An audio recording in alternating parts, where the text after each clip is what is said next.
What the fuck am I doing in my life anymore? Hello, my lovelies, I'm Ray, and welcome back to Fanfiction Monday. Okay, so we got another Undertale fanfiction, but this time it's not some weird fucking fetishist shit like the last time, which I apologize for that shit. But yeah, today we got a Yandere Mettaton X-Reader. So I don't know why, but for some reason Wattpad decided to just recommend me a bunch of Yandere shit. So this was one of them, and I was like, fuck it, I don't give a shit anymore. I was fucking crazy when I was like reading this shit, and I was like, I can't care anymore. I just can't. Why not? Let's just read some goddamn Yandere Mettaton for all I fucking give a shit about. Like, okay, fine. Just fuck me. Don't, but you know what I mean. So yeah, that's another X-Reader. That's Mettaton. That calculator with wheels. Legs. One of the two. I don't fucking know. Let go. Only through the screen. You sat next to Stans at the stool bar in Grille's as you stared at the TV that was hanging over the liquor counter. Goodbye, beauties and gentle beauties. Next week we'll have a special guest. The flamboyant male said and struck a pose. It was obviously supposed to be attractive. He stuck his tongue and winked at the screen. Your heart sunk and you leaned your head on your arm. During the few that you've been down here, you've developed quite a hate for him. You don't know why, but you just don't like him. Sans nudged at your side and you jumped. You ready to go? You know we still have to go home and eat papyrus and spaghetti. Sans said with a chuckle. You stood up and Sans winked at Grille. Put it on my tab, okay? Sans walked out and you put the money for the meal on the counter. Thanks, Grille, you say. He nodded and waved, then adjusted his glasses. You waved back and left. Sans! You called. He already left. Awesome, you thought. You started walking. It was chilly outside, but your jacket doesn't really do much for warmth. You hugged your arms and shivered. You had your head down and walked straight down the sidewalk. Why the fuck you wearing a jacket if it doesn't keep you warm? What the fuck kind of jacket are you wearing? Are you wearing one of those like frilly like spring jackets that are just kind of there for decoration shit and don't actually like keep you warm and stuff? Because if so, why the fuck? You're living in Snowden. It's basically snowing there all the fucking time. Fam, I got some things to tell ya. Called logic. Use it. Okay. Whatever. We'll move on. Don't flee, my darling. You're safe. On the way home, you stopped at the caves. It was warmer in there, so you decided to sit in there for a while. The entry to the cave was lined with echo flowers and glowing mushrooms. Honestly, it was a beautiful sight. You walked into the cave and saw what was inside it. Ponds, lily pads, glowing mushrooms, echo flowers, glistening stones, and soft comforting grass that grew by the pond side. A single lone park bench sat at an angle where it would be looking over the shimmering pond waters. You took a seat on the bench and stared out at the scenery. You tucked your face into your jacket trying to get warmer. You heard footsteps emerging the cave and you yawned, turning around with your eyes closed. Sans, is that you? You ask, opening your eyes. You see a tall, thin shadow standing at the cave entrance. No, I'm sorry. I'm not Sans, darling. You heard a deeper voice reply. The figure started to get closer to you and you began to back up. Don't be afraid, beauty. I'm not here to do harm. The shadowed figure said, reaching its hand out to you. It was stepping out of the darkness now. Boy, when someone has to say, I'm not here to do harm, 9 times out of 10, they're gonna do harm. You see a hand first. A masculine hand with skin an ivory color with a touch of silver. It had long sleeves that were a gray color with black, thin stripes going horizontally across them. A pinkish colored boot stepped out from the shadows. Then a thin but muscular leg came after. It looked almost like he was wearing black skinny jeans. I thought he was a robot. I thought this was a robot. Why does he have muscular legs? Can we talk about that? Like, that's not, hold on. He's a robot. Robots don't have muscles. How the fuck can he be, what? You backed up more. Darling, don't make me run after you, it said calmly. It fully steps out of the dark to show its figure. Holy shit, you think to yourself. I knew that voice was familiar.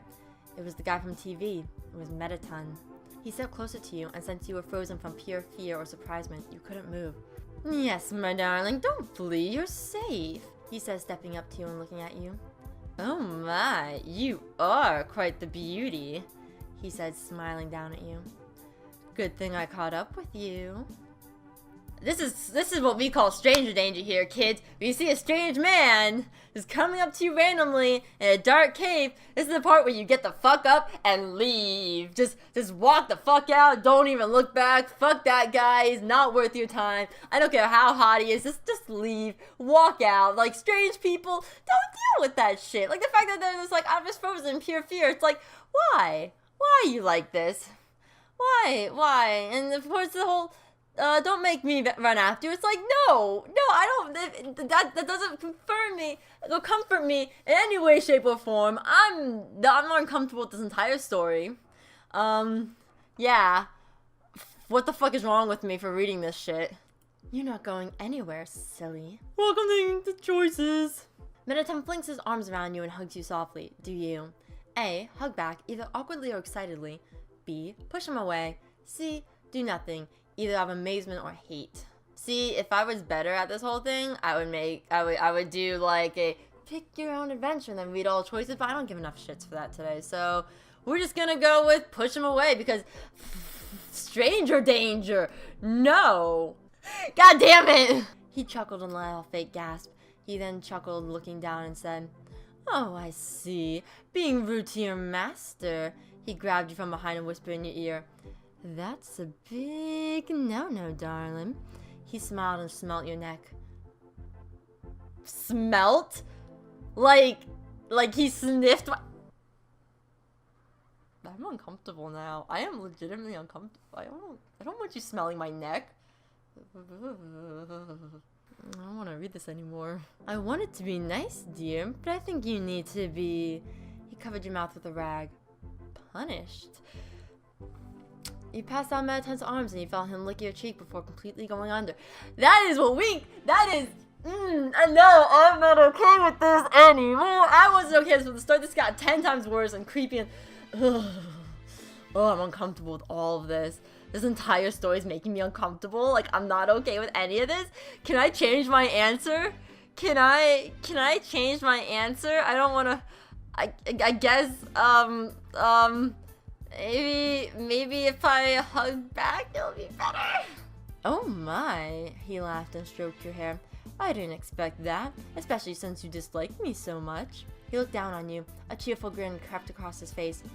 However, dear, I do like it when you are obedient. He chuckled and covered your mouth and nose. You struggled to try to get Aaron, but couldn't. You blacked out in the grasp of the robotic male. Damn it! I was expecting that to be better. God fucking... I'm uncomfortable with this. I'm just gonna... just end me. I wish for death. Not what? God damn it. Let's keep going. I ain't no bitch. I ain't quitting here. Where? Oh, my love. Is someone singing to me? Please run away. The voice, it's beautiful. Away into my arms and tell me you'll stay. I wasn't gonna try and figure out who the fuck was talking there, so I'm just gonna fucking just fuck it. You haven't moved at all, therefore Mettaton still believes you are asleep. You haven't moved at all, therefore Mettaton still believes that you are asleep. Do you A. Lay still pretending that you're asleep. B. Open your eyes. C. Sit up and start to fray your arms and legs, hoping to be able to get away. I'm just gonna go with A, I guess. Fuck it. I think that's the best option. That's normally a good option, right? Just pretend you're asleep and everything will be fine, right? Right? Can this not be so creepy anymore? You decided to lay still and pretend to be asleep. I listened to her singing as he sat up at the end of the bed or whatever kind of furniture you ever laid on. It didn't feel like you ever cuffed or ties or anything. You were not wearing shoes but still had socks on. Your jacket is off and your hair was down. Wait, was that even hold on. Was that English? Ever kind of furniture you ever laid? Hello? Author-chan? What the fuck? Can we talk about that sentence there? Why? Why did you do that? I'm so confused and concerned for you. Like, you went from, like, you know, decent writing to all of a sudden being illiterate as fuck in, like, a chapter. And I'm a little concerned for you. Are you okay, Author-chan? Are you okay, boo? I hope you are. It felt dry from what you could tell and brushed. Had he brushed my hair? A hand touched your cheek and you jumped. Oh, you're awake. Silly girl. Why didn't you tell me? He said as you opened your eyes. You sit up and stretch your arms above your head.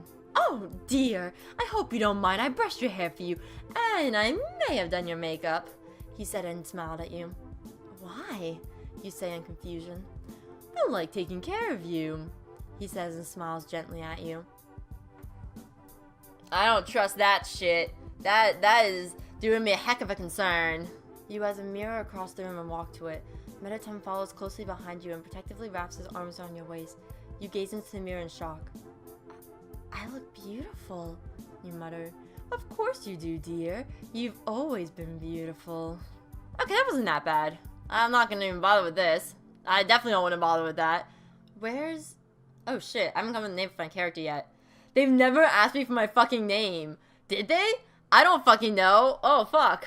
I guess I'll just stick with Digbag McGee, because that's what I've been sticking with for all my fanfiction readings. Because I refuse to use my name for that shit. Nope, I don't want to be associated with this and so fucking ever. No, no, no, no, no. Where's Digbag McGee? I was 2 days ago that you were taken. At the Skelebro's house. Sans, I'm worried sick. Papyrus cried and sniffled into his scarf. He wiped his tears with a gloved hand. Sans was looking down in shame. Tears lined his eyes too as he thought, this is all my fault. Papyrus looked over to the plate of spaghetti that he made for himself. Sans saw what Papyrus was looking at and grabbed his own plate. Hey, Pop, let's eat it, okay? I bet this is the best spaghetti you've ever made, Sans said in an attempt to cheer up his brother. Papyrus looked down blankly at his food. He pushed his plate across the table with a swift motion of his arm. I'm not hungry, he said and stood up. He left everything as it was and walked up the stairs. Sans sat looking up to the room that Papyrus had just walked into. Sans pushed his plate across the table by Papyrus's. Tears began to fall heavily now from Sans' eyes. This is all my fault. Yeah, it is. I ain't gonna put this lightly. Yeah, it is. Okay, it's also Digbag McGee's fault for fucking going into the fucking cave for no apparent reason. It's like, hey, let's go home and eat spaghetti. Okay, let me go into the cave, which is nowhere fucking near my house. Why? Can we discuss this? Can we have a nice civil discussion about what the fuck is this fanfiction logic? Like, fam, why did you do this to yourself and to us as the reader? Author-chan. This will most likely be the last chapter of this because what the fuck is happening? What the ever-living fuck did I find?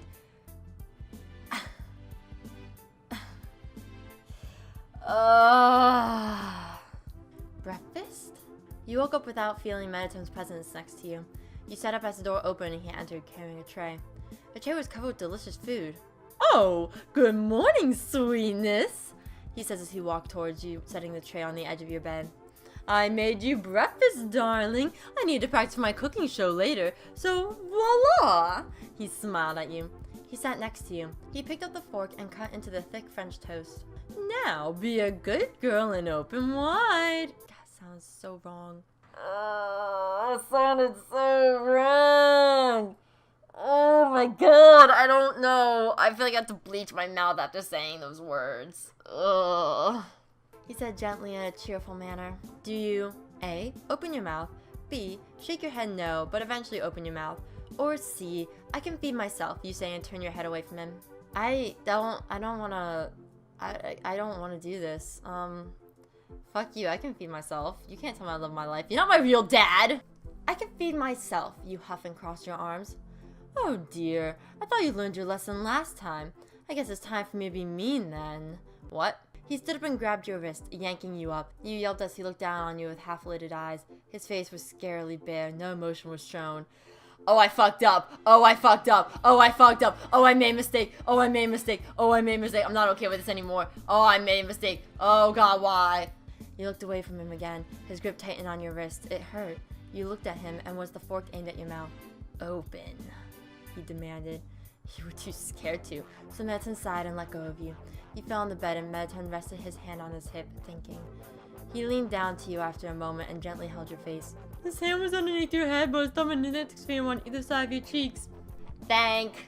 Open your mouth, lovely. I don't want to have to hurt you, he said, and you could see the plead in his eyes. You opened your mouth, but so little that a gnat could even fly in. Mettaton sighed, angry and aggravated. He squeezed your face, forcing your mouth to open. He force-fed you got breakfast for the remainder of the morning. Please forgive me, my doll, but you must eat. That made me a heck of uncomfortable. Nope. I made the bad choice. That was not a good choice. I didn't like that choice. I should have just gone along with this shit. Just gone along with it. I was not okay with that the entire time. I'm not okay with this. I'm not okay with this story. I don't want to be here anymore. Nope, this has got fucking dark out of nowhere. I mean, to be fair, I'm kidnapped, but still just, I think that's a good place to end this episode off on that fucking just, uncomfortable moment. I made a mistake reading that. This is gonna be one of those series that even if you ask me to, if you beg me to, I'm not gonna continue, because nope. I'll put that in the description below if you want to read it for yourself, but I'm not reading it myself. No. I have a thing called self-love that I don't do often, but every once in a while I will love myself, and this is one of those times. Either way, thank you guys so much for watching. Don't forget to like, comment, subscribe, check out my other videos, recommend me stories, whether it's the actual fanfiction or the fandom. I'm always up for suggestions. Hopefully it's nothing like this again, because that was just a bad time all around. I'm not a fan of Yandere stories. I don't know. Don't forget to stay mythical, and I'll see you all next time. Bye, my lovelies.